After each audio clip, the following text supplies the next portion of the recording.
across across the nation, but mostly across the state of Texas to help everybody. So, Lumarie, it's all yours. Thank you. Thank you. Thank you, Wendy, and thank you, everyone, for joining us today. Greatly appreciate you as well. Thank you for taking the time out of your busy day to join us today to learn a little bit more about language access planning, what that means, and the impact that it can have, and the work that we do working with survivors of limited English proficiency. So as Wendy mentioned, my name is Lumarie Orozco. You can call me Lumarie as well. I've been called both. I'm a project manager at Casa de Esperanza. Casa de Esperanza, for those of you who may not be familiar with who we are the National Resource Center on Domestic Violence in Latino Communities. And we've been a National Resource Center since 2011 to the Department of Health and Human Services. And we're also a Department of Justice Office of Violence Against Women training and TA provider. And we've been a culturally specific training and TA provider for OVW since 2004. And so in our work that we do here at CASA, I'm going to show you here a little bit about some of the work that we do at CASA. CASA is a culturally specific organization. We're Latina-based. We're a Latino organization founded over 35 years ago, and we were founded with a purpose of being able to provide culturally specific and culturally linguistically appropriate services to Latinas in St. Paul, Minnesota. For many years we had been providing services, and we started hearing from Latinas that they wanted services that were culturally and linguistically specific to them. And that's how Casa de Esperanza came about in response to the needs of Latinas in Minneapolis and St. Paul. Some of our mission is to mobilize Latina communities to end domestic violence, sexual assault, human trafficking, teen dating violence. And we do this work, and it's served through 5 core values that we hold very dearly, and the principles that guide our organization as a Latino organization. We value Latina leadership, entrepreneurship, organizational excellence, living free of violence, and community-driven solutions. We are an organization that recognizes that the community, that us as service providers are not the ones to end violence in our communities, that that work needs to be done in partnership with community, as we strongly feel that because of the strength that the Latino community possess and the various aspects of the Latino cultural factors or contextual factors that make us a strong community, because of those, we believe that the community is the one who are going to end violence against women and girls in our lifetime, and we're there to guide and support and help to build the capacity of communities and other non-culture specific organizations to be able to enhance their services to do the same. We emphasize developing social capital. For example, trust, social capital, reciprocity, information, and cooperation, because we believe it's what decreases domestic violence, sexual assault, human trafficking, and teen dating violence. I spoke a little bit about the work that we do through FIPSA and through OVW, and this is just a little snapshot here of what and who Casa de Esperanza is.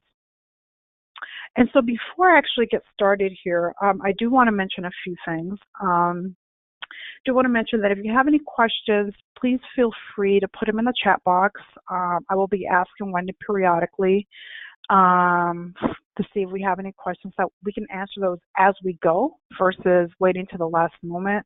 I prefer to be able to have answer questions as we're going along to be able to capture them at the moment. Wendy, if I forget to ask, if you could just interrupt me, totally fine. Just interrupt me, let me know there's some questions pending, and I'll be more than happy to take those.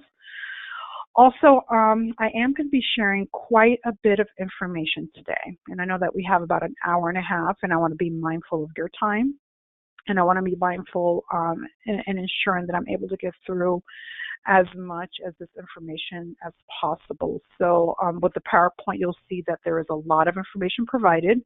I've done that intentionally to ensure that after this training that you have at least access or an outline of what steps you need to take and consider when you're thinking about developing an organizational language access plan, if you don't have one already as an organization, or steps that you can take in revisiting an existing language access plan to help you enhance a current language access plan if you have that available.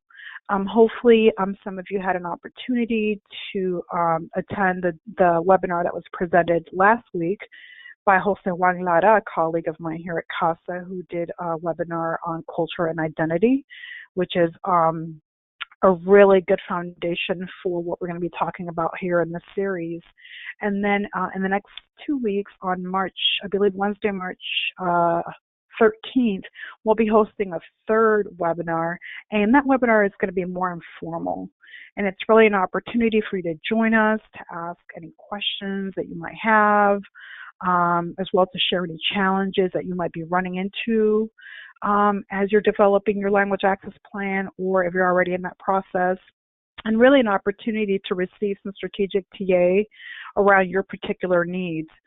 So definitely, as you're experiencing this training today, questions that might come up, if you start taking on some of this work, or if you've already taken on some of this work, certainly would love for you to join us on the 13th.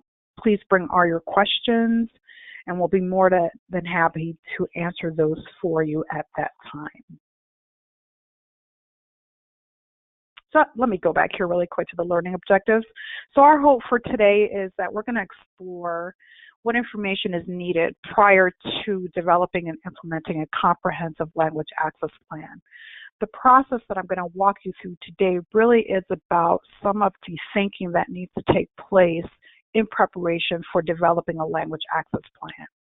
All the concrete steps and the types of information that you'll need to gather beforehand that will help to inform and shape the development of your plan. And then I'm going to take a few minutes here at the end to walk you through Casa de Esperanza's National Latino Network. We've put together an LEP toolkit.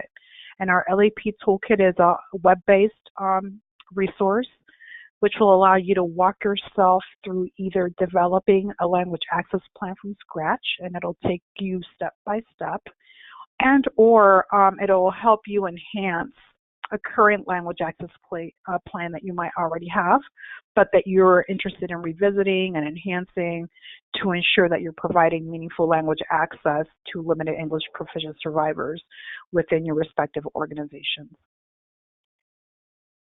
So really quick, I just want to take a really quick poll, and you can actually put your response in the chat box. But I want to ask the question: where does your organization stand currently in terms of language access planning? If you can put down in the box one of these responses: are you unsure, not quite sure where your organization stands? Have you been having conversations about wanting to develop a language access plan? Have you been working on one? Do you actually have one? If you've implemented one, if you can put some of those responses, just so that I get a feel for where we're at, that would be really great. If you can type those up or put your responses in the chat box really quick, I'd greatly appreciate that, just to give me a better understanding of who's in the room today. Okay, I see some folks have a language line in place. Perfect, yes. And we'll talk a little bit about that. You've got bilingual key staff members as well. Perfect. So you're taking meaningful, reasonable steps to being able to provide a language access plan. Okay, you've got folks, a lot of folks who have the language line in place. That's perfect. Thank you. And so we're going to talk a little bit about this, because oftentimes when I do this work, that's the first response that I get when folks say, yes, we have a language access plan in place, but in reality what most of us have in place are practices. So we have language access practices in place, whether it's hiring bilingual bicultural staff, whether it's having access to a telephonic interpretation line, whether it's having translated some of our materials into some other language. So what we're going to be talking about today is really about taking those practices that you already have and formalizing those into a written plan. And your language access plan is actually going to be a directive for your organization, for your staff on how to provide language access in certain situations.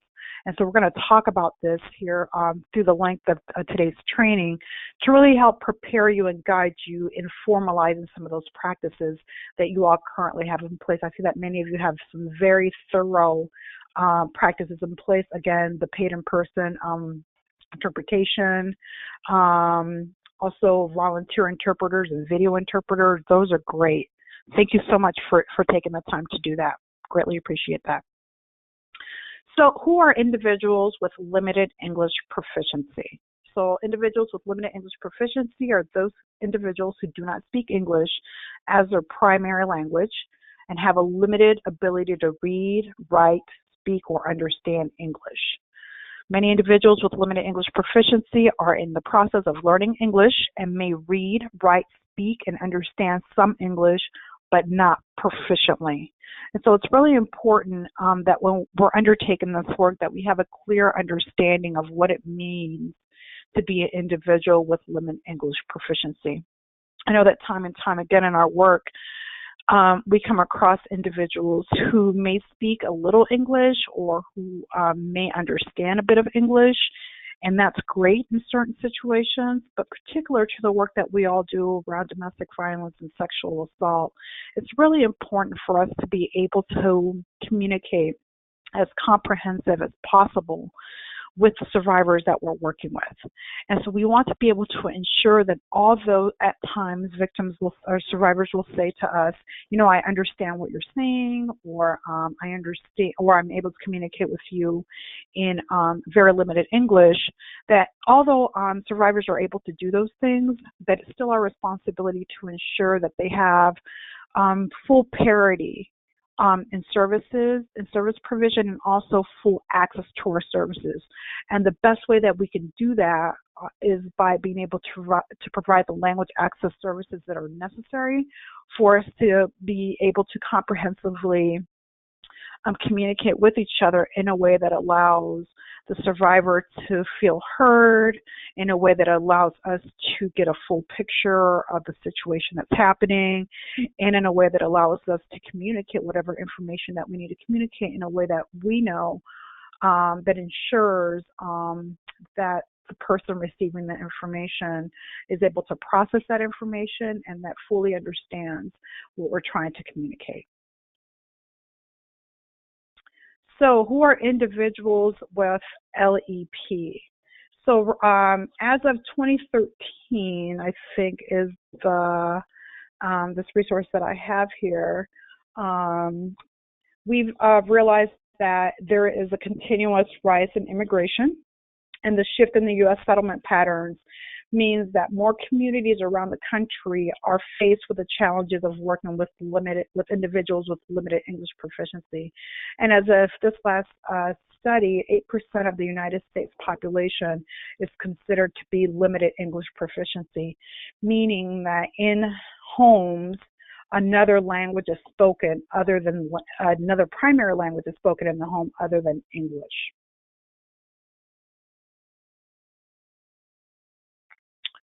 When we take a scan of individuals with limited English proficiency across the country, the U.S. Census has identified 6 states with the highest number of individuals with limited English proficiency.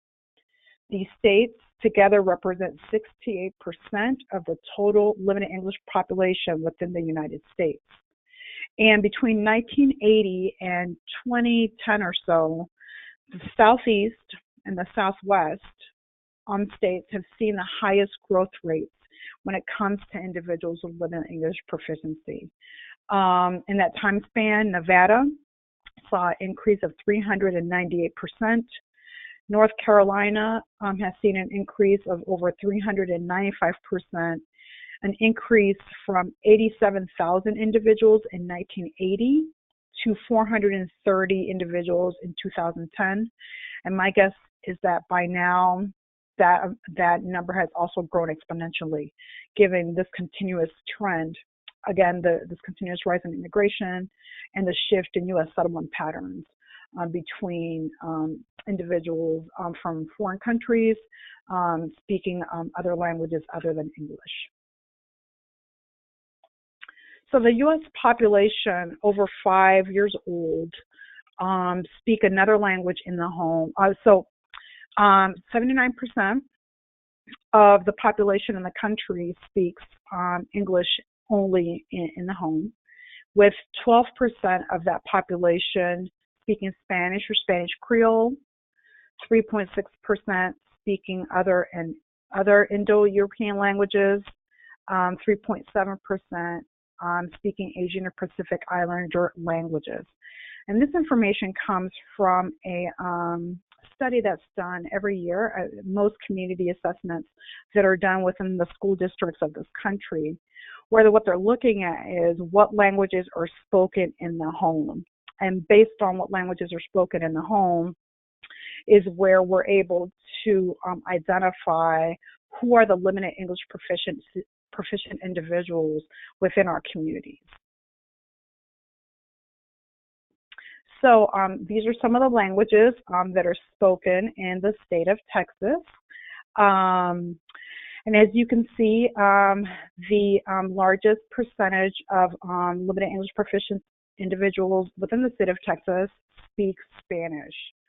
Also, you can see here that on the right-hand side, you've got individuals from the Vietnamese, Korean, Chinese, Afro-Asiatic, Persian, and Spanish communities who have indicated on surveys that they speak English less than very well. And so this is a community that we want to ensure that as we're thinking about language access, we also want to be thinking about who are the individuals who are in our communities that come from these different communities. And let me give you a quick breakdown. I don't have a slide for this, but I was able to pull up this data yesterday. Just to give you a snapshot of what it looks like across the state of Texas here. In the Baytown area of Texas, 39.2% of the community there is limited English proficient, where some of the most common non-English languages that are spoken are Spanish, French Creole, Vietnamese, and Hindi. In Sugarland, you have 44.3% of folks who speak another language other than English. In that community, that community has the highest concentration of Asian Americans speaking languages, speaking Chinese, Vietnamese. You also have community members speaking Spanish and Urdu. In Houston, you have 49% of that community speaks another language other than English. And the languages that are spoken there are Spanish, Vietnamese, Chinese, Arabic. And in Houston alone, there are over 90 languages that are spoken. In Round Rock, you have about 28% of the folks who speak another language other than English, looking at Spanish, Vietnamese, and African languages from the African diaspora. In Austin, it's about 33% Spanish, Chinese, Vietnamese, and Hindi. In Dallas area, you're looking at about 44% of individuals who speak a language other than English, and they're speaking Spanish, African diaspora language, Chinese, and Persian. Just to give you a quick snapshot of what it looks like within the state of Texas in terms of individuals who speak a second language or another language other than English, and how they've rated themselves on their language proficiency. And as you can see that for many communities within the state, they feel and have rated themselves as speaking English less than very well. And so these are the communities that we want to ensure that we're able to provide language access services for, because being able to do so ensures that there's parity and equitable access to the services that we provide. So before I continue, I want to take a moment really quick and just ask Wendy to see if there are any questions thus far, or if anyone has any questions at the moment that they'd like for us to answer. So far, nothing. So far, nothing. Okay, perfect. Thank you. And again, if you have any questions, just feel free to type them in the chat box. Wendy will be keeping an eye out on those for us. And so we'll go ahead and we'll continue here. And so I wanted to start to talk. I've given you just a little general background about who CASA is, who individuals with limited English proficiency are. But what we really want to get to here is the why. Why is it important for us to provide language access?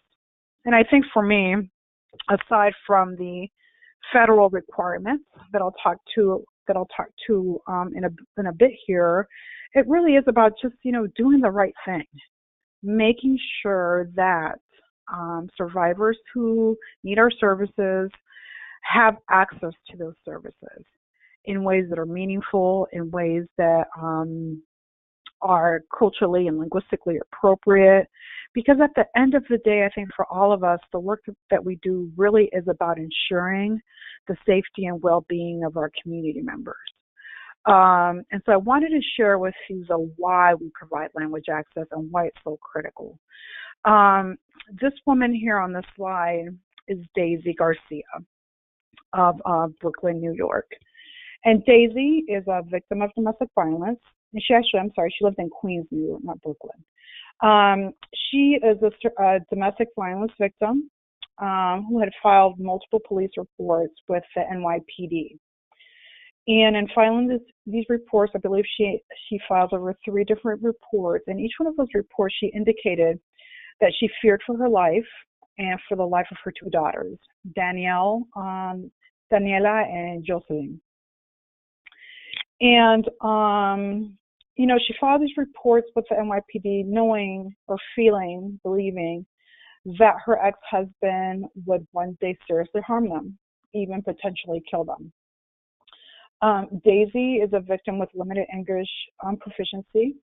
She has spoken with the NYPD officers and had provided details of the abuse and her expressed fear in her native language of Spanish. Her complaints were filed in Spanish, but they were never translated into English. And Daisy was never provided with an interpreter by the NYPD, which is something that they should have done when she came into filing her reports. As a result of her filing her reports in Spanish and not having them ever translated, there was no further review of her complaints. So she simply came in, filed her police report, wrote them out in Spanish, the NYPD accepted it, and kind of moved on. But yet nobody followed up on her complaints. Nobody took the time to read her complaints or translate those into English so that they were readily accessible to other individuals within the NYPD.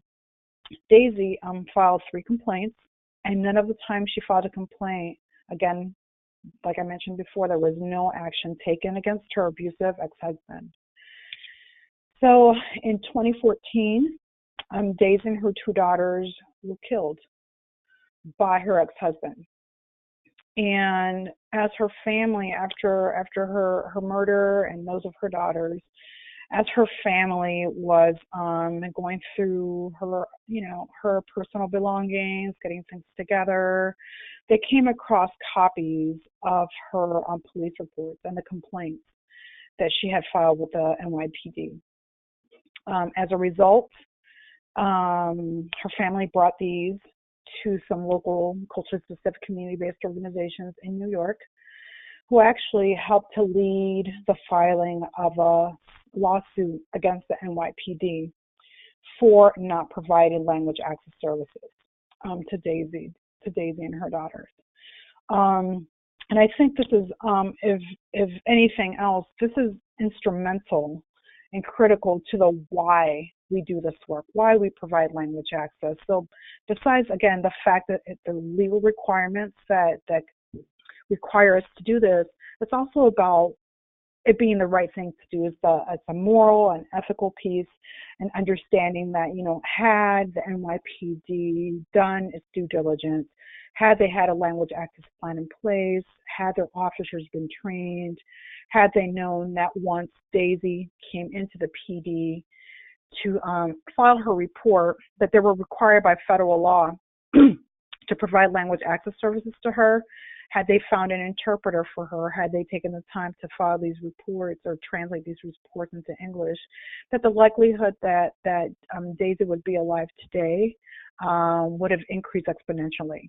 So when we think about doing this work, it's also really critical for us to think about, the reason why we're doing this is to ensure that what's happened to Daisy Garcia here doesn't happen to any of the survivors that we work with in our respective fields. So let's talk a little bit about the legal requirements for providing language access. So under the Civil Rights Act, it's clear that no person is stated. So it's Title VI of the 1964 Civil Rights Act.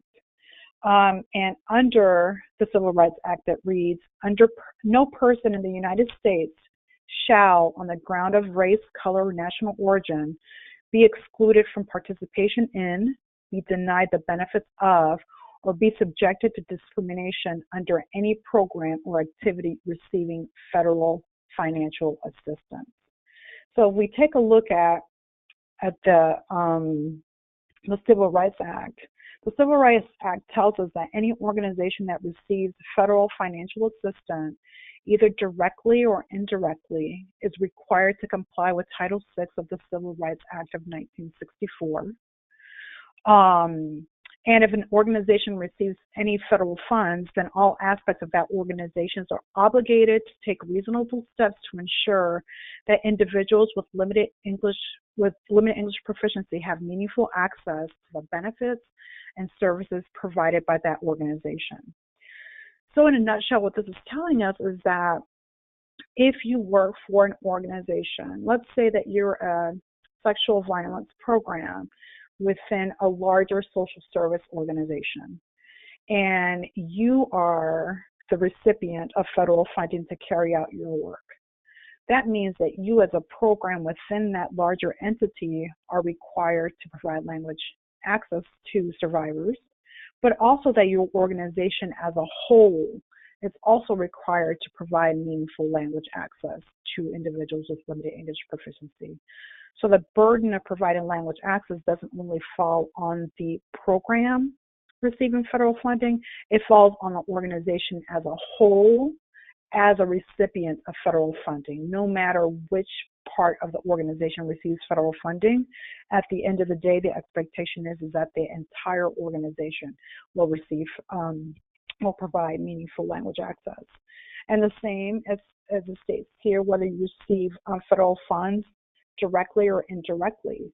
So if you're a direct grantee of federal funding, you're required to provide language access services. But then if you receive funding through a pass-through, through your state administrator's office or through your coalition or through another entity that receives federal funding, since those monies are federal funds, you are still required to provide meaningful language access to individuals with limited English proficiency. So just by the fact that this legal requirement requires us to do that, we have to abide by that. So we have to ensure that any organization receiving federal funding is able to provide those services. And then, so I did talk a little bit about the Title VI, and here it is for you so that you have it. But what I'll call your attention to here is where it says the terminology of right here, national origin. And so this language falls under the category meaning that individuals cannot be denied opportunities because of individuals or his or her ancestors' place of origin, or because an individual has a cultural or linguistic characteristics of a national origin group, meaning that this national origin words here, this phrase here, is what triggers the fact that individuals with limited English proficiency are covered under Title VI of the Civil Rights Act. The fact that you cannot deny benefits or access to services to anyone that falls under this category because of their cultural or linguistic characteristics. So that's really important to know. It's a great resource to have. I know that oftentimes advocates doing this work find themselves in situations, and particularly in the courts, where they might be supporting a survivor in court proceedings, and the court has not provided, for whatever reason, an interpreter or access to interpretation services for an individual. This is one of the resources that you're able to pull out and say, this is why you, court, are responsible for providing language access to this particular client that I'm working with. So just a resource for you to have, but also the premise and the foundation for why language access is required for individuals with limited English proficiency. So requirements of the Executive Order 13166. It's an executive order that requires all, again, federal agencies who receive federal funding and recipients of federal monies to assess for the needs of individuals with limited English proficiency that seek services, and to take a look at their internal practices for creating access. It also requires us to use that information to institutionalize practices and protocols and policies that increase accessibility to services to individuals with limited English proficiencies in ways that are equitable and meaningful. So basically what Executive Order 13166 is telling us is that if you receive federal funding, you are required to provide language access services. And we'll talk about what it means to provide language access services, but more importantly, we'll talk about what it means to provide meaningful language access services. And so I'm going to take a quick break here really quick to ask Wendy to see if there are any questions at this point. Not at the current time. Y'all, if you have questions, chat them in. I love to interrupt people. Y'all should know that. And I love questions too, but again, you know, as they come up for you, certainly feel free to ask them. I'd be more than happy to answer those for you. So again, just, you know, highlighting, I can't stress this enough. And it's something that it's if you leave with nothing else today, that you leave understanding that if you receive federal funding, you have to take reasonable steps to make sure that individuals who seek your services have meaningful access to the services that you provide. And also thinking about not just the individuals who come to your services, but thinking about the individuals who do not come to your services, right? Thinking about why they might not be coming. Communities may feel that, you know, you're not providing language access to them. They might not be aware that these services are provided, all of that good stuff.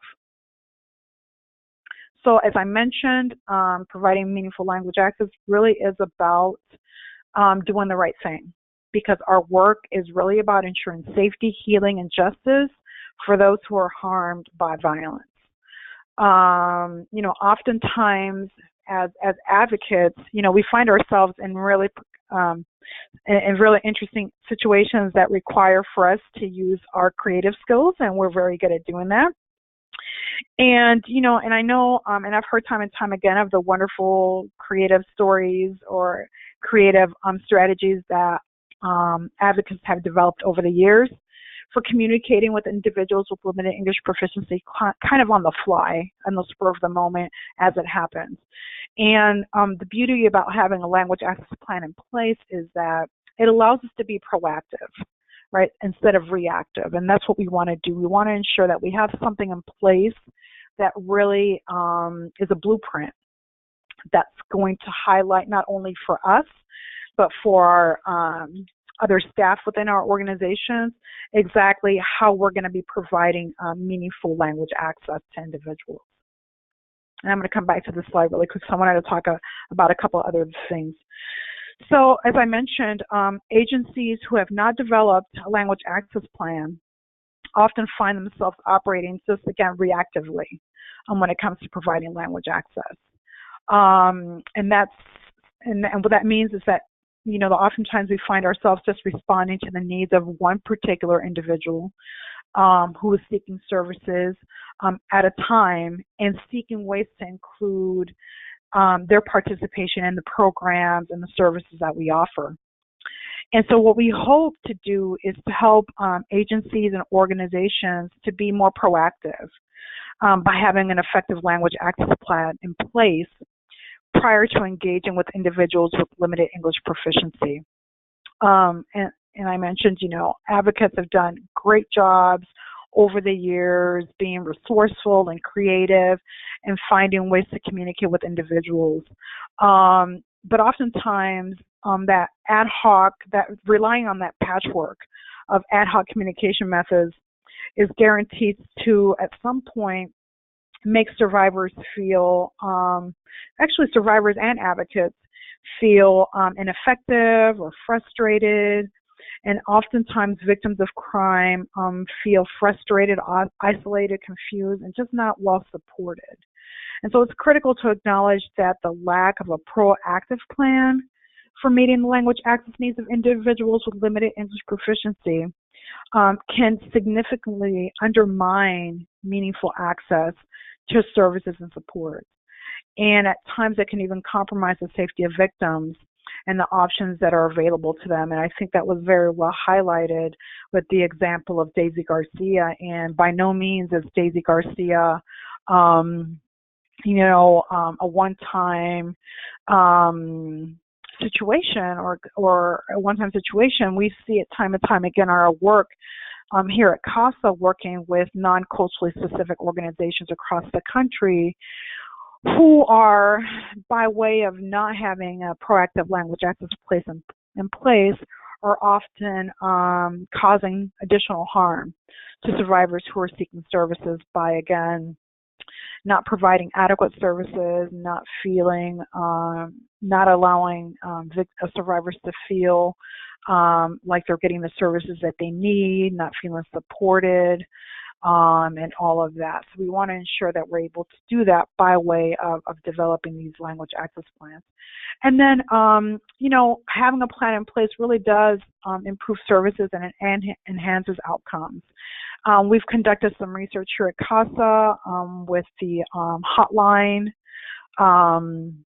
here in Austin a few years back, where we actually did a survey of survivors who were calling the hotline and asked them questions specifically to language access services and what their experiences have been in seeking out for services, looking for services. And so many, with them shared with us that language access clearly enhances safety when you consider that without it, a survivor cannot interact fluently with an advocate and other service providers and systems. Oftentimes women would say, I called the hotline and I tried to explain my situation, but there was no one there who understood what I was saying.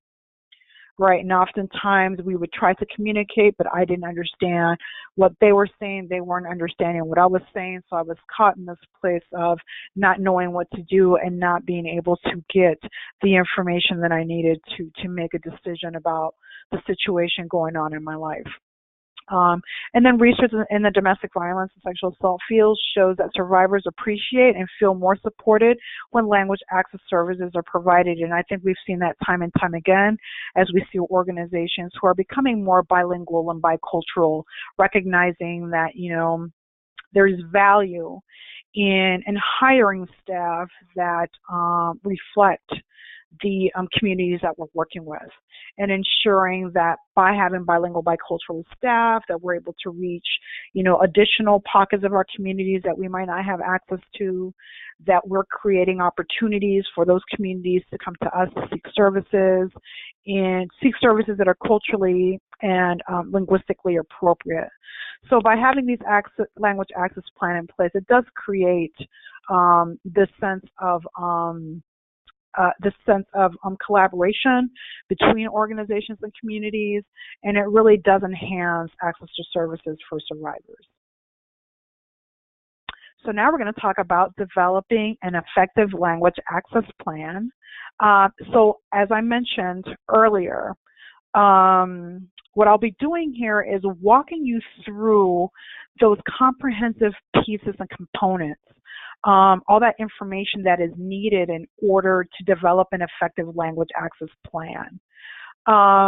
Like I mentioned, from what I saw in the chat, You all are already providing language access. You already have language access practices in place, meaning that some of you have hired bilingual bicultural staff, some of you already have access to a telephonic interpretation line by way of language, by the language line.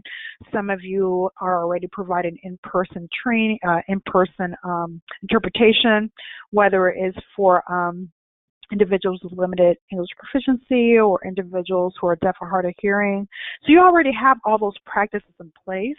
And what developing a language access plan is really about is about documenting those practices that you already have into a formal written policy.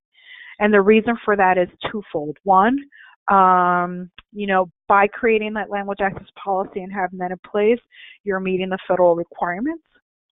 And two, it's a tool, and it's a tool for you to utilize to train staff in how you want to provide language access services to the community area, the service areas where you work.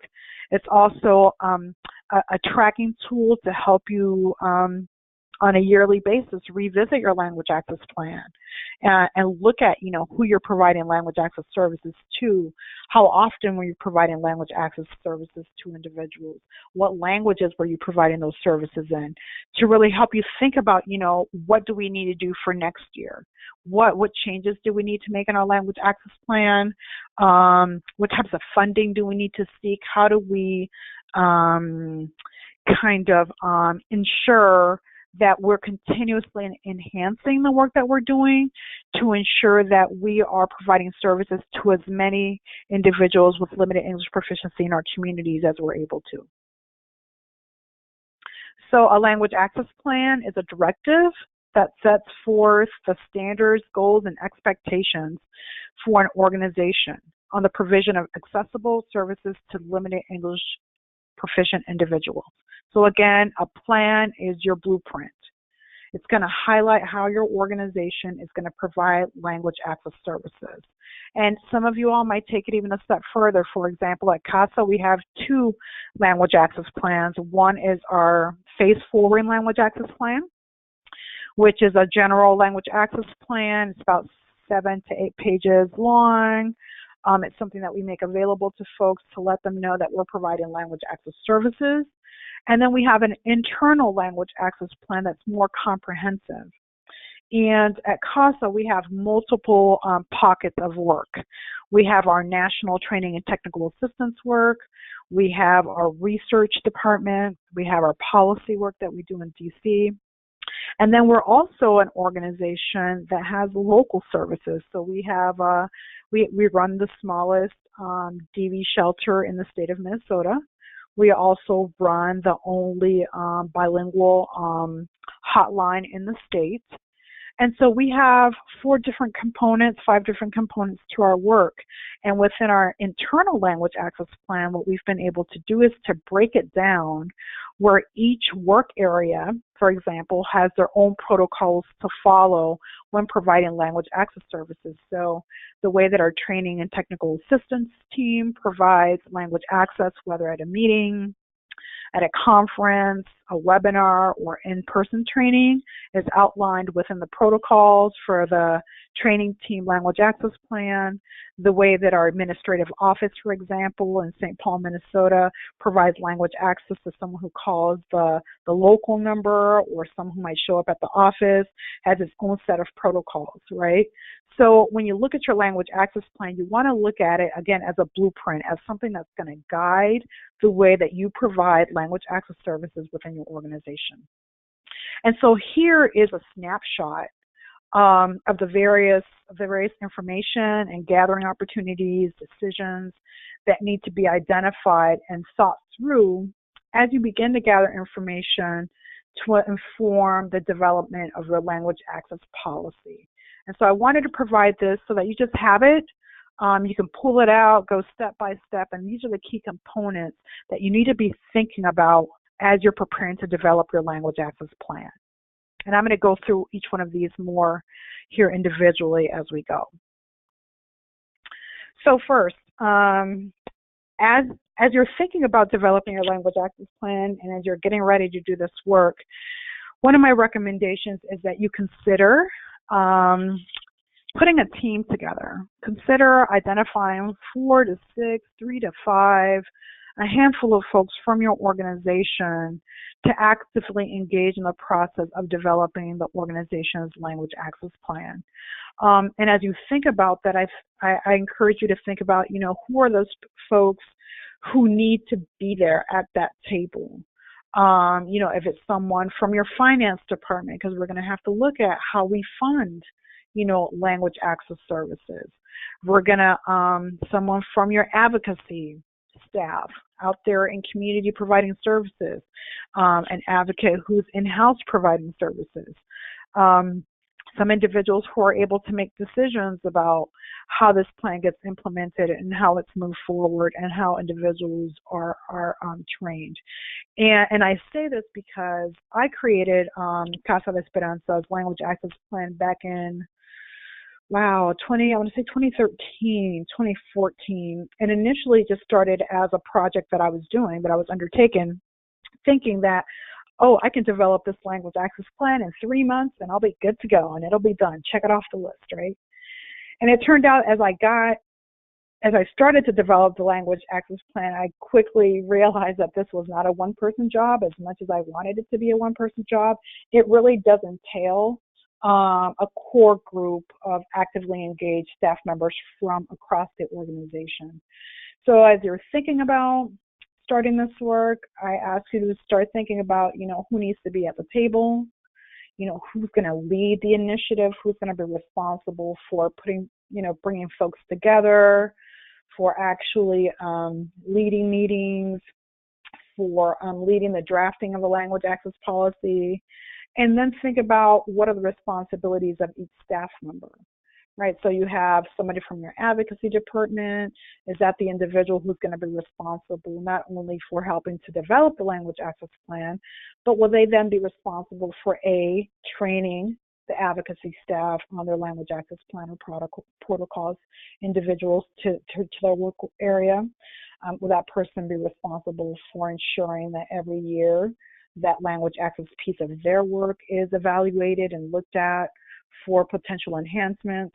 So really thinking about who needs to be at the table and what their responsibilities are going to be as you move this work forward.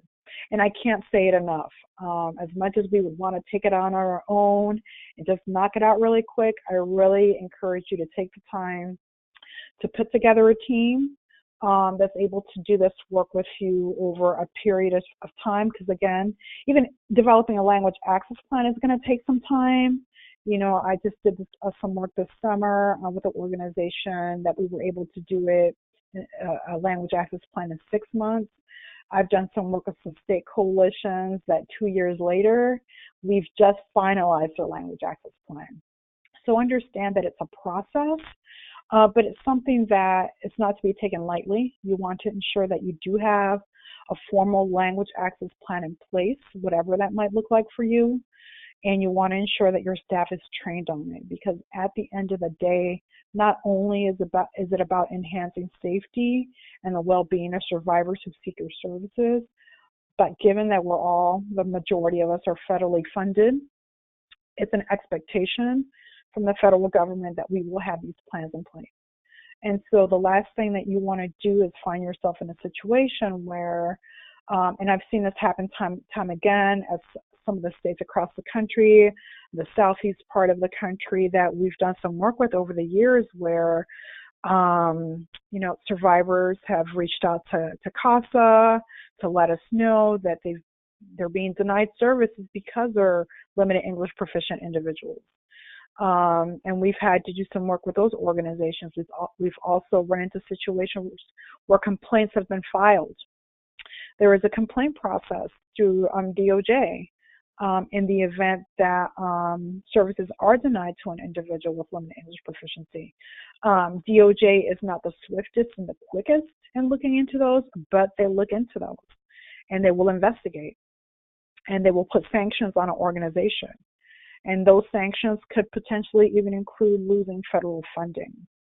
right? So, having this language access plan in place, formally written down somewhere, ensuring that your staff has been trained, not only increases safety, but it also, provides some sort of comfort and level of compliance with us to ensure that we're doing our due diligence, and also to ensure that our funding is not in jeopardy in the future. So some things to think about. I'm going to go through some of these slides a little bit quicker.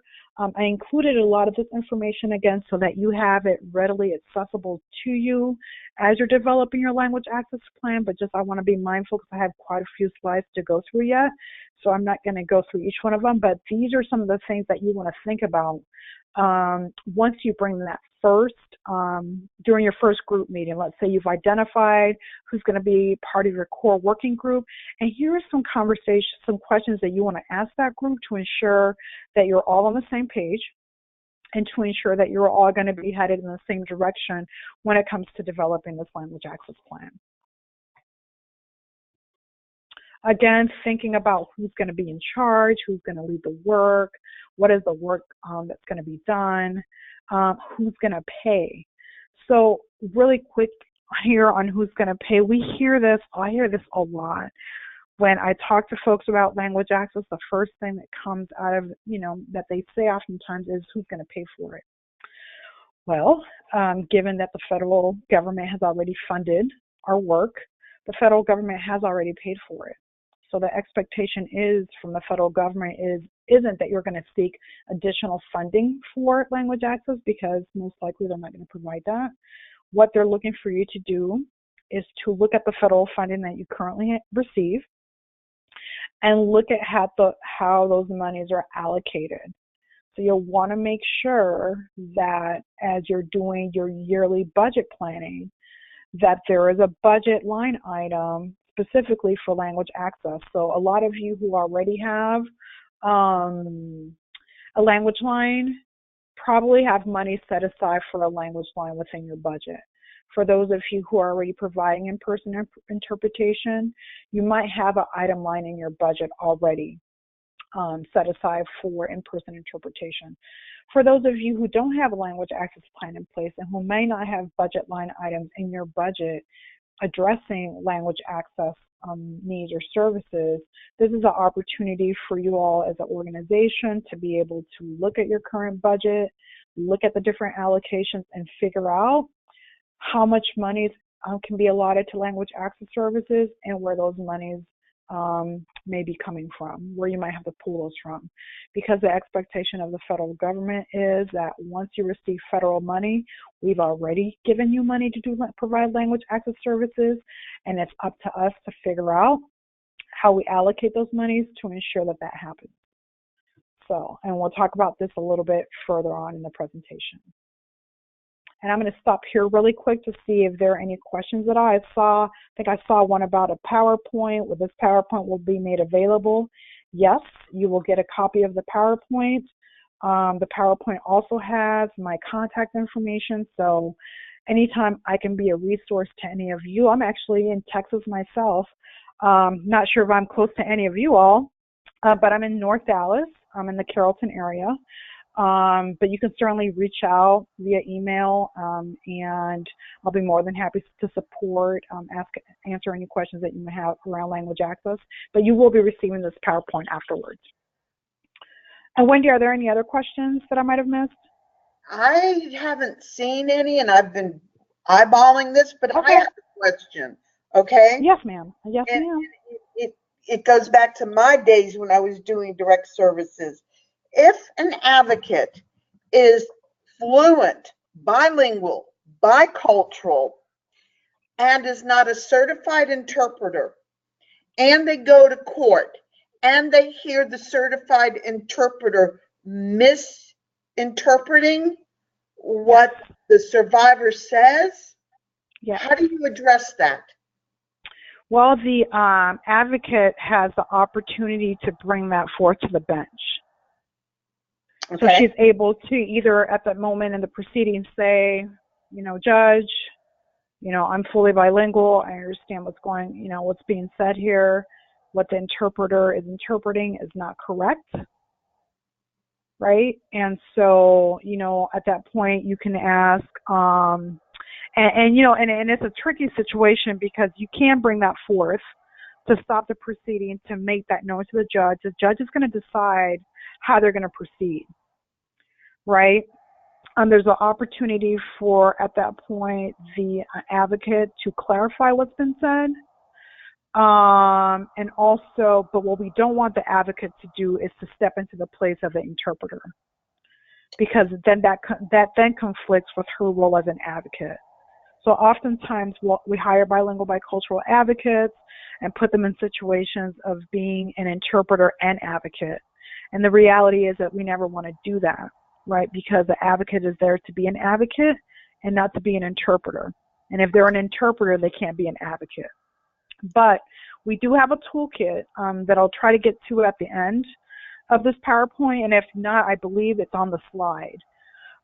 We have a court language access toolkit.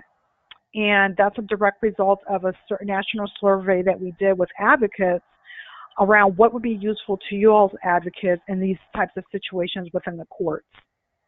And so it's a training, and it's got some great resources and information on how to hold the court accountable for ensuring that, one, they provide language access, and that the language access they provide is adequate language access. Oftentimes what we find in the courts is that,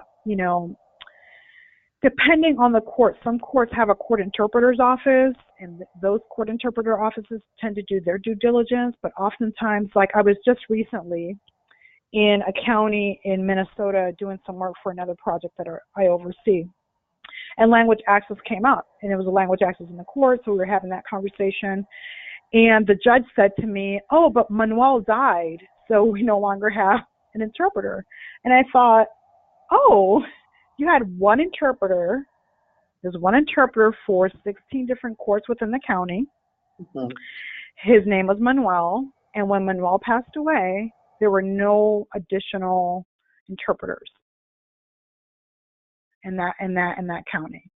And so the issue here became that the court had not done their due diligence in ensuring that they have a list of certified interpreters and a list of vetted certified interpreters.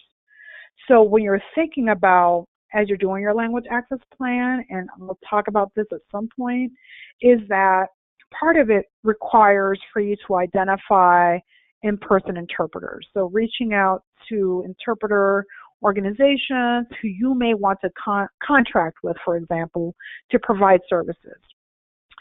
Something that I urge you to do is, as you're vetting interpreters, is also offer training. So when I was in the process of developing our language access plan, I started from zero. I literally made a list of interpreter services and started calling them one by one.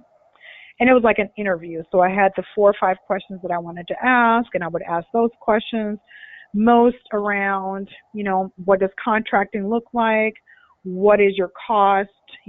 How is that cost? How do you arrive at that cost? How long will it take for me to get an in-person interpreter should I need one? And then my next question was, are you open to receiving training from me as a domestic violence organization on domestic violence, sexual assault, trauma-informed approaches, and self-care, right? Yeah. Because we're making the assumption that when we're working with interpreters, that they have the vernacular, the vocabulary, the words to communicate what a victim or survivor is communicating. Right. What we oftentimes find is that a lot of interpreters don't have that vocabulary. So I offer training as a way to build the capacity of the interpreters around providing them with the right language to use when working with victims of domestic violence and sexual assault. Okay. And then I also, No, go ahead, finish up.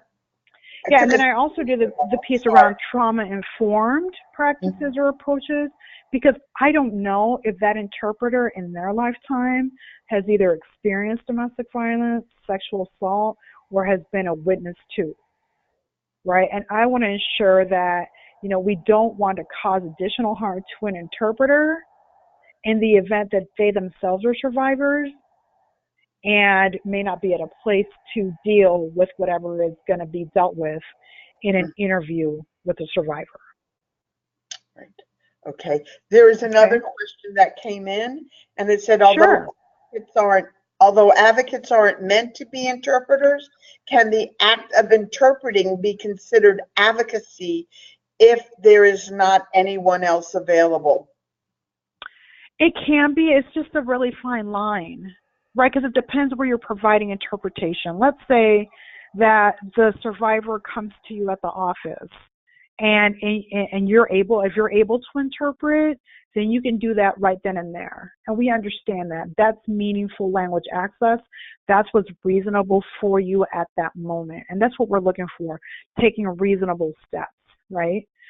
Where it gets tricky is when the role of advocate and interpreter intertwine, right? So in a court proceeding, for example, you're not able to serve as the survivor's advocate if you're also interpreting, right? So you're not able to differentiate the two, because when you interpret, you have to say things as they are, and you're not able to communicate with the survivor on the side to be her advocate and to guide her, because your role at that moment is interpreter. And so that's where it becomes really important and critical that we are prepared to, with the right tools and information, to hold those courts accountable. And saying that in a court proceeding, if you find yourself in that situation, although it won't be optimal if you have to put off the hearing till next week until they can find an interpreter. As much as we don't want to do that, sometimes it's the best course of action, because we have to hold the court accountable. And we have to let the court know, say, hey, this individual needs an interpreter. We made that known, and you have failed us. So we can't proceed until an interpreter is made available. Oftentimes courts will provide language line, which is not optimal, but it'll work. Again, in a pinch, it'll work. But we do want to hold courts accountable in those situations. It is. And I see the question about Google Translate. Again, in a pinch, I don't recommend Google Translate as a best practice. And I'll tell you why, because I tried it myself, and some of the stuff that came out, I was just like, but I needed that in Spanish, and that's not how I would say it in Spanish. But in a pinch, if it's the only resource that you have at that moment, I say use it. Just don't make it a best practice. I wouldn't really make it part of your language access plan. But again, in a pinch, if it's what you have to do, it's what you have to do to get what information you need and or to be able to communicate in that moment. I found this in when I was doing an emergency intake, and again, it's challenging, because for me, when I had tried some of it, I had tried it with the Hmong language in St. Paul. And the Hmong language has two languages. It has a red language and a green language. And what I was finding when I tested it out with one of our Hmong DV service providers, what I learned was that for a lot, and this is true for many communities, many non-English speaking communities, is that for many individuals who come to this country, they have a certain level of literacy. Right, so even when we use Google Translate, sometimes we might, we can speak into Google Translate. It might not come out the way that we want it to. Folks might have a hard time understanding what's being said. And when we show them the written text in hopes of maybe they'll be able to read it, we find out that oftentimes they might not be able to read it because of their literacy level. But certainly not a best practice, but if you need to use it, use it. Because again, you're trying to figure out what is the best way to be able to provide language access services at that moment. And then just really quick too, and for those of you who don't have a language line, there are a lot of folks who don't. It could be pretty expensive to have one. What we've done, we've been fortunate enough to do, and this is something that you might want to look into in the state of Texas. I'm not sure how that works. But in Minnesota, where we're based, there is one organization called Day One. They're the ones who oversee all the shelters across the state, let us know who has bed openings and who doesn't, all that good stuff. They're also the holder of the language line contract. And what we do is we contract through them, so we have access to their language line. And what they do is they send us a bill every month for our usage, like how much of the language line did we use this month. And so that's how we're able to access language line services. I've seen other states where the coalition is the holder of the language line, and each member program has access to it. And then I've seen where in states where coalitions don't have a language line, but some of their member programs do. And what they've been able to do is to develop a contract where they say, okay, you holder of the language line contract, can I contract with you to utilize your line on an as needed basis? And then you charge me, on a weekly basis, on a monthly basis for the usage. So there's some creative ways to get access to a language line, even though you don't have direct access to it yourself. And I see that the TCFC members get a discount with Pacific interpreters, so that might be something to look into as well. So are there any other questions? Are we good? Because I'm moment. We're good. Okay. So I'm going to go ahead because I have 23 minutes and about 10,000 slides.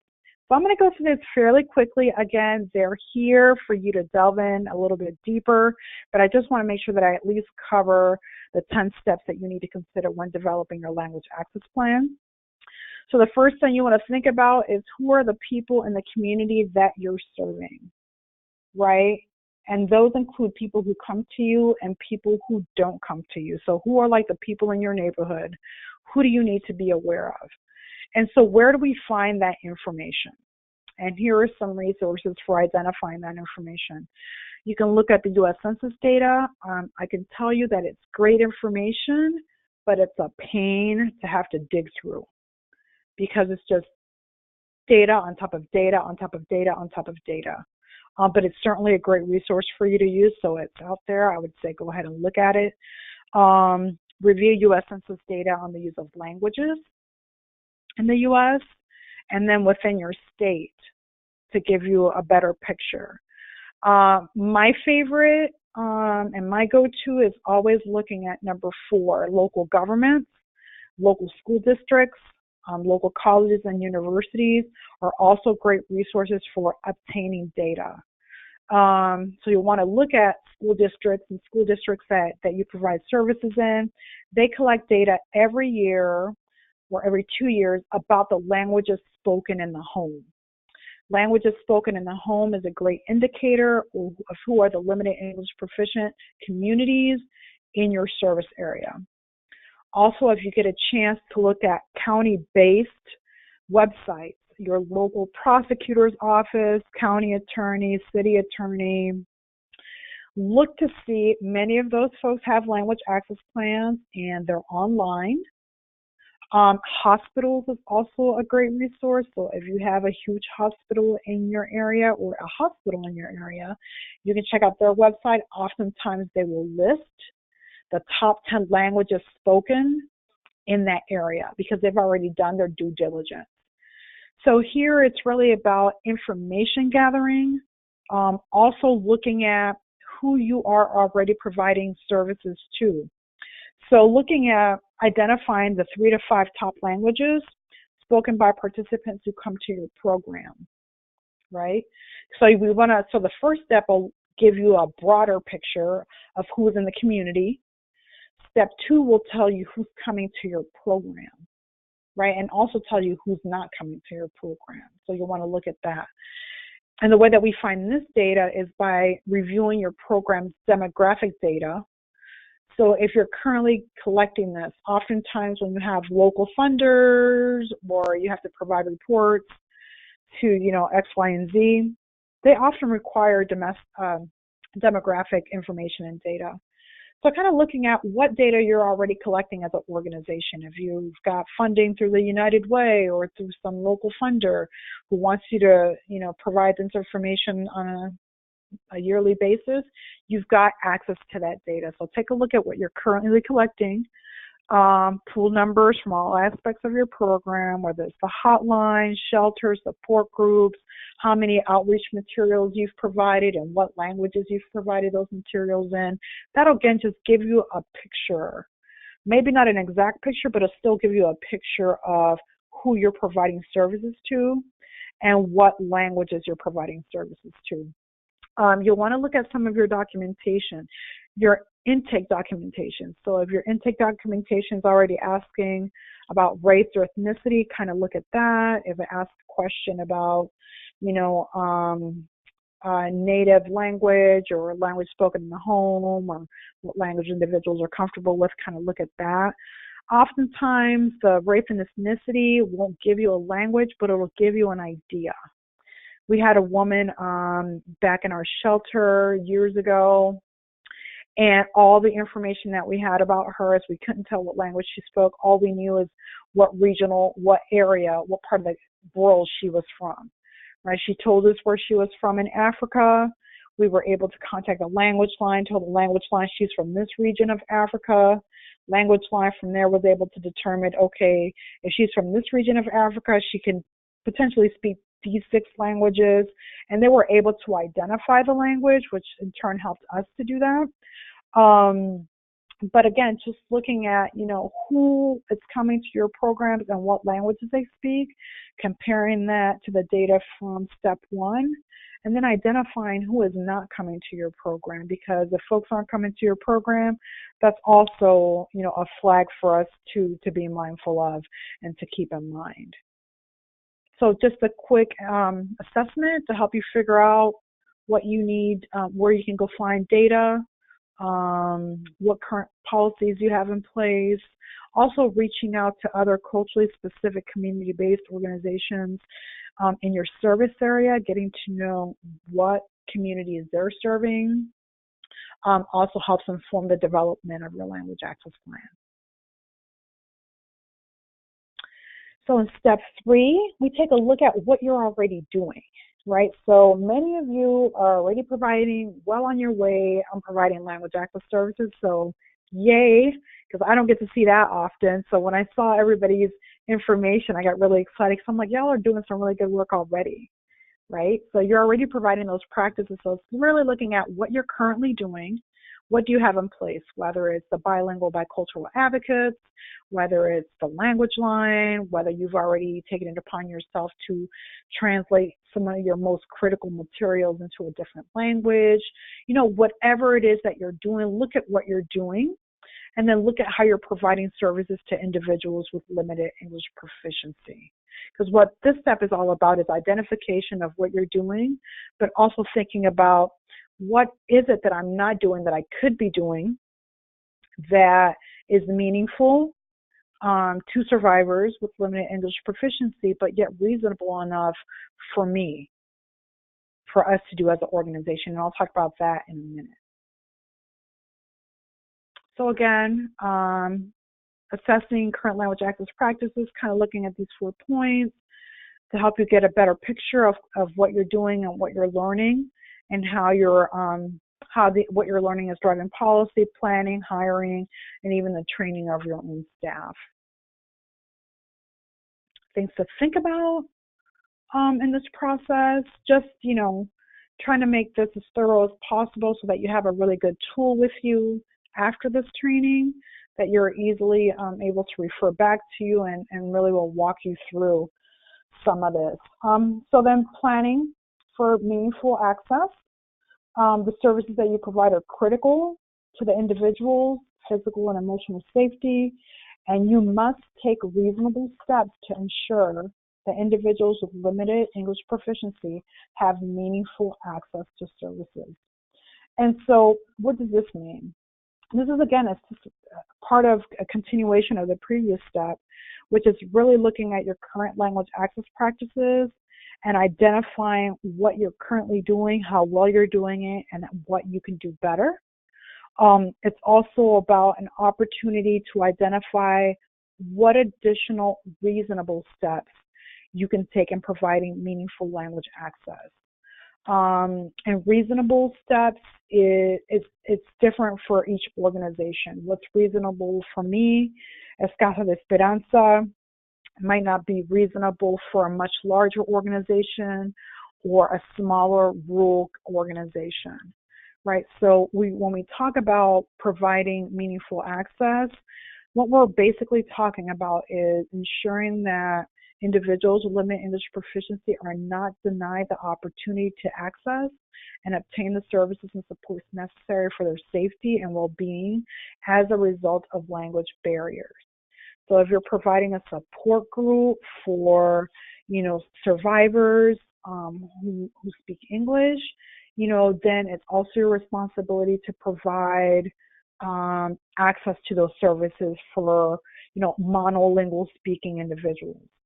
So if you have a group of Latinas who are monolingual speaking and you can't integrate them into the English speaking support group, then figuring out what do you do to ensure that they have the same parity in services, that services are equitable, and that they have access to those services just like anyone else. And that's what we mean by providing meaningful access, ensuring that everyone has equal access to all the services. In a situation like that, even bring an interpreter to be part of the English speaking group to accommodate the needs of someone who's monolingual, that's being reasonable. But thinking again in terms of what's reasonable for your organization is, can your organization afford to have an interpreter at that support group for this individual week after week after week after week? Or is there a better opportunity to ensure that that individual gets services that won't be, that won't have where the cost is not going to be a burden to the organization. So planning for meaningful access, again, it's, meaningful access, again, looks different for everyone. For some individual organizations, it's hiring bicultural bilingual advocates. Some of it is hiring interpreters, some contracting with a language line. I've seen communities where they had none of those, access to any of those. And what they basically did is they identified community members who were bilingual, who were willing to serve as the role as an interpreter. Training was provided to those community members. Strict trainings around confidentiality, trainings on domestic violence and sexual assault to make sure that they have the capacity and the vocabulary needed to serve in those roles. So sometimes it's about really getting creative. You mentioned the Google Translate. And a pinch at that moment, if that's what you need to do, that's providing meaningful language services to you at that moment, because it's a reasonable step that an organization can take to ensure that they're providing language access services at that moment. So taking reasonable steps, it really is about, again, like I mentioned, as recipients of federal funds, agencies, you're required to take steps to guarantee access to your programs and activities for individuals with limited English proficiency. Providing language access means that any individual is not denied the opportunity to access and obtain the services and supports necessary for the safety and well-being. And it's really looking at, the strategies that an organization takes to provide language access depends on a lot of different factors. And these factors don't remain constant. They change over time, right? And the strategies that organizations develop do shape the level of language access. So you can go from the floor, which is like your bare bones. In this case, I'll use the Google Translate as your floor, the bare bones language access piece, or the ceiling, right, which is your most comprehensive, which is having access to the language line, having bilingual, bicultural staff, having all your most critical, vital documents translated into the language, all of that. So we know that organizations all fall on a spectrum where, some folks can only do A and B, while other folks can do A, B, C, and D. And what our goal here is with these language access plans are to really start from where you're at. And where you're at is reasonable enough. Where you're at as an organization, whatever practices you currently have in place are good enough right now, with the hopes that in the future, your organization is working from going from the floor, the bare minimums or whatever you're being able to provide right now, and enhancing over time your language access strategies, right? So if all you're able to do right now is use Google Translate, okay, then use Google Translate with the idea that, in a year, you want to be able to use language line. And if the only thing you can ever do is use language line, then guess what? That is good enough, and that is going to work to meet the needs of the individual without placing an undue burden on the organization, right? Because we have to be mindful that we all have different budgets, we all have different access to resources, and at the end of the day, what we want to do is ensure that individuals with limited English proficiency have access, on reasonable, meaningful access to the services that we all provide. And again, this is what reasonable steps looks like. It looks different for everyone. You can establish co-advocacy partnerships with community-based organizations. That's something that we do at CASA quite a bit. If you'd like to learn more about that, certainly shoot me an email, and I'll be more than happy to, have a call with you and kind of explain a little bit more about that. But basically, it really is about really working intentionally with culture-specific community-based organizations to ensure that we're able to provide access to services for survivors with limited English proficiency. So it might look like, our advocate working with your advocate, or your advocate working with our advocate.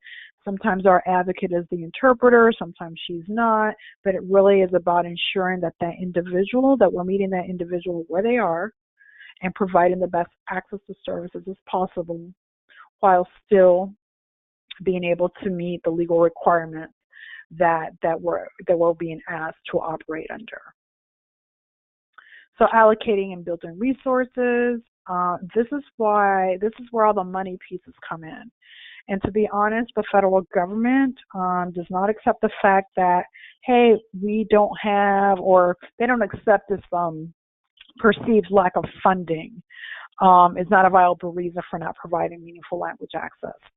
Time and time again, I hear from folks who say, well, we don't have any funding to do that. And it's kind of like, well, you do. You just have to look at the resources that you have, reallocate some of those monies to ensure that you have at least some money set aside for language access. And it doesn't have to be a lot.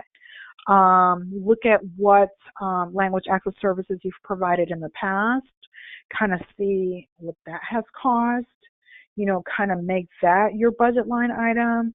I've seen organizations who set aside $250. I've seen organizations who set aside $1,000 for language access needs. It's just so that you have something set aside in the event that you have to pay for a language line use, or in the event that you should have to hire an in-person interpreter and cover their fees. That's why it's critical back in step one when we talked about assembling that team to help you develop your language access plan, that you have someone from the finance department on your team. Someone who can say, yeah, we can move some monies around to find some monies to do language access work, or no, we'll have to, do some fundraising to do that. So it's critical that when you're putting that team together, you're also thinking about, these core critical pieces and whom are the people who might be able to inform this process at these different steps, and two, also who are those folks who can make some of those decisions around, for example, funding and where that funding comes from and how things are allocated to ensure that you're able to set some of those monies aside so that you have them readily available to be able to provide language access services. And again, just some things to think about. when you're having this conversation about how we're going to fund the language access work. Formalizing the plan. So you've gathered tons of information to this point, and now you're going to utilize that information to start developing your language access plan. And this is the different things that you're going to actually do in your language access plan and what you're trying to accomplish by developing a plan. Articulating what you're trying to accomplish, describing how meaningful access supports are connected to your organization's mission, articulating your reasons for establishing a policy. So again, legal requirements and the fact that it's just the right thing to do. You have a moral and ethical responsibility to ensure the safety and well-being of survivors with limited English proficiency, and that's why we're putting this plan together. Developing concrete policies and procedures that are going to instruct your staff on how to provide meaningful language access. And it could be something as the ones that we did for CASA are very general and to the point, right? So, it's like an outline for our receptionist, for example. For the receptionist, an individual comes in, you try to communicate with them, you don't understand what they're saying, you have no way of telling what it is that they need. Here is a number to the language line, dial the language line, put them on the phone, have a conversation, figure out what it is that they want and what they need from you, right? Then that's how the receptionist knows how to provide language access.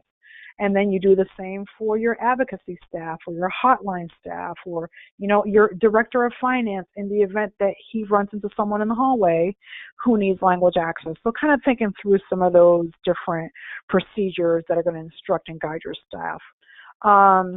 Specify when and how language services will be provided and what situations are you going to reach out and hire an interpreter. I've seen organizations who are like, first, you look at internal staff. Second, we'll use the language line. Third, we'll consider an in-person interpreter, but you can't reach out to the interpreter until you've had a conversation with your manager and your manager has approved it. I have seen in other organizations where they're like, follow, the similar steps, but once it gets to the interpreter, if you need one, just go ahead and call one and just let me know that you did it later. So kind of figuring those things out, identifying how you're going to find interpreters, how do you assess an interpreter's skills to get away from the situation that we spoke about earlier, assess language line interpretation because it happens with language line as well. We assume that language line interpreters know it all and do it all and are great. Not always the case. Since you as an advocate are listening in on that conversation, if you ever run into an issue with a language line interpreter that they're not interpreting what you're saying or what the survivor is saying because you have some inkling, you have a feeling, just take down that individual's ID number, add it to an Excel spreadsheet that you keep in your organization, indicate the date and what the issue was, and should that individual come back up again, make sure that you ask for a different interpreter. We've reached out to Pacific Interpreters several times about providing training for their staff, not welcomed at this point, but we're not giving up. We're going to continue our fight because we know that it's important for them to also understand the dynamics and the importance of language and communicating exactly what survivors are saying when they're telling their stories or sharing information that needs to be taken down into a statement. And so again, formalizing your plan, just some additional helpful tips here. A plan for implementation. So we'll talk about that. You've gathered the information, you've developed your plan, and now what? So that core group of individuals that you worked with, you want to identify what staff members will take responsibilities for what tasks. Looking at who is going to provide training for staff, what are additional pieces of the language access plan that you want to create. Do you want to create a glossary of language access related terms for your staff to be aware of? Do you want to include a list of the translators and interpreters that you want to use that you've already vetted? Do you want to include guidelines for using the telephonic interpretation line? So really looking at, what other core pieces are needed, who's going to be responsible for that, and what else do we want to include in our language access plan. Once you've got your plan ready to go, it's time to train your staff. So it's really about here is looking at who's going to be responsible for training your staff. What are you going to train them on? So you want it to be comprehensive. You want to make sure that you train on the federal requirements that are already part of this training. You want to make sure you train on your overall language access policy, like why are we doing this as an organization? You want to make sure that you train on the policies that are relevant to providing language access and any, work area specific protocols. And you can do this, many different ways. We've done it where we've had the training at an all staffs meeting, and then each manager is responsible for training their staff on the individual protocols for their department. We have included a copy of our language access plan in our new hire manuals. So every time someone's hired, they get this manual, and language access plan is in there. And their direct supervisor will then talk to him about their language access plan and how we provide language access. So kind of thinking some of those things through on how you're going to do that training, how often you're going to do that training, how you're going to disseminate information. So if anything changes in your policy, how are you going to disseminate that information? Are you going to save your language access plan in a place that everyone has access to as needed? So kind of really thinking through a lot of those pieces as it relates to the implementation and training of your plan. And here's just some additional information to help you kind of think through some of that. And then you get to your community outreach piece. So this piece is critical because you'll want to make sure you notify individuals with limited English proficiency of their rights to language access and the services that you have available to them. So it really is about reaching out to organizations that you currently work with, having conversations with culture-specific community-based partners and letting them know, hey, we've developed this language access policy or plan. As a result, we're able to provide services to anyone who needs them. And this is how we'll provide those services. Holding informational workshops, on topics important to community members, and also making those accessible. So, for example, language access is also about if you're conducting a training or a workshop on healthy relationships, if you're going to provide it in English, think about also providing it in Spanish and or, a different language if needed. And if you can't provide separate trainings or workshops, then ensuring that there's meaningful language access, making sure that in your registration forms, you're asking about the language preferences of participants and asking whether they need any interpretation services or translated materials. So really thinking about those different things, because once you let community members know that you're language accessible, they will start reaching out and seeking additional services from you as an organization. Again, some other key things to think about as you're working on your language access plan. And then finally, you get to the piece of monitoring and compliance. So you've gathered the information, you've developed your plan, you've trained your staff and implemented it, you've reached out to community and you said, hey, community, we've got this plan, here we go, we're ready to do this work. And next, what you do is you make a plan for monitoring and compliance, thinking through how you're going to monitor the effectiveness of your language access plan.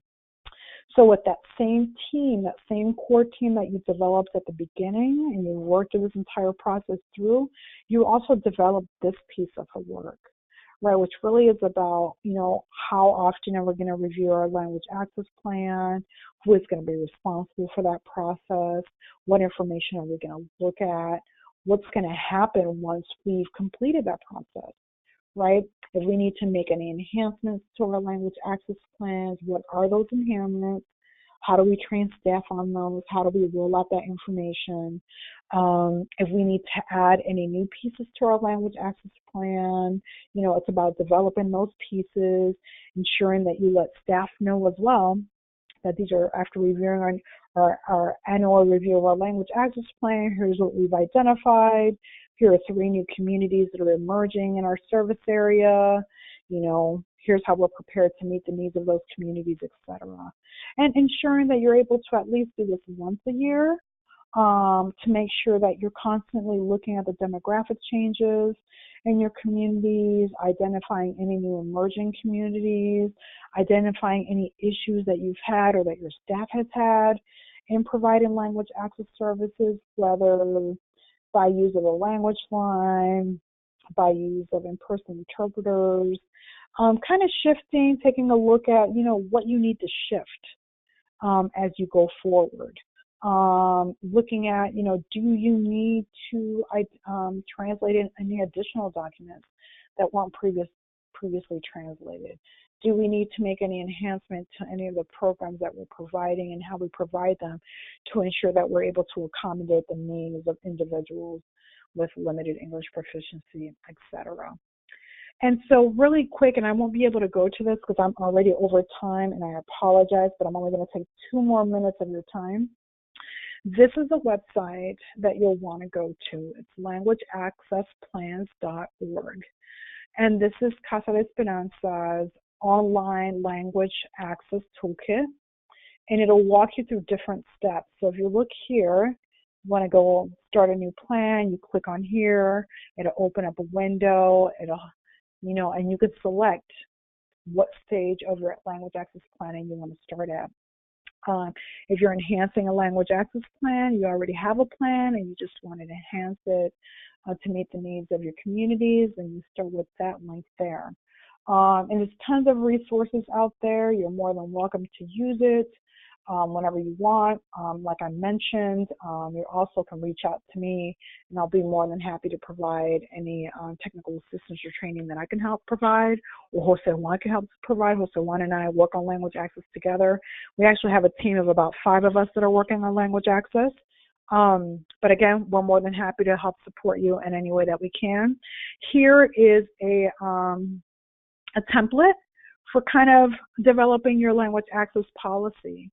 And kind of looking at what are the things and pieces that you need to incorporate into your plan. So developing a general policy statement, your purpose and authority in terms of a language access plan, language access measures, so you'll want to be looking at that information.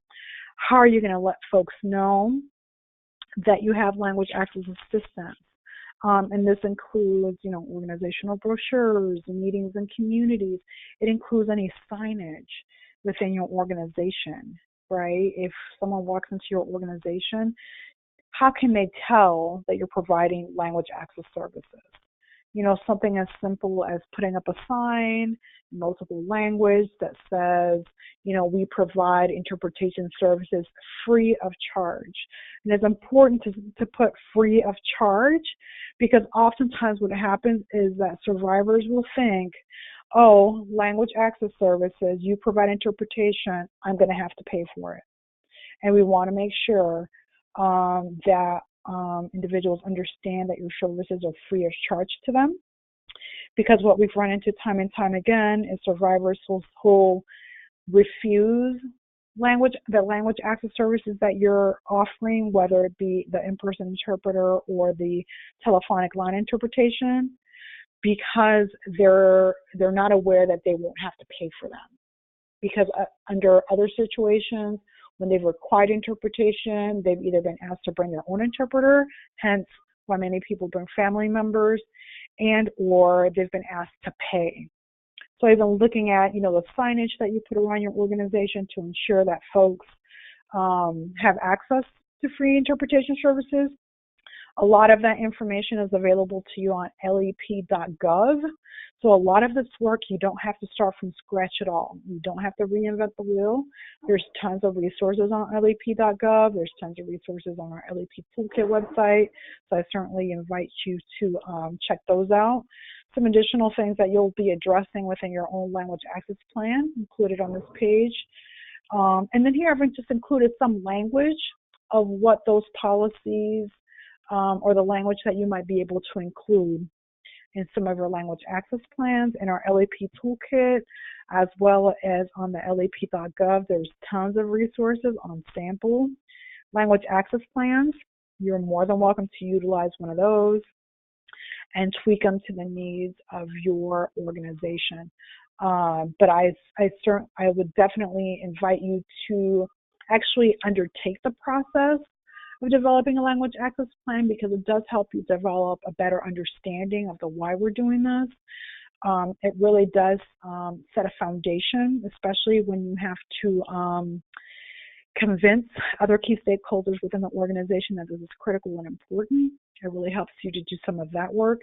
And it does institutionalize that process within the organization to really ensure that should, that initial core group disband, people leave, people come, that the organization continues to move the language access work forward.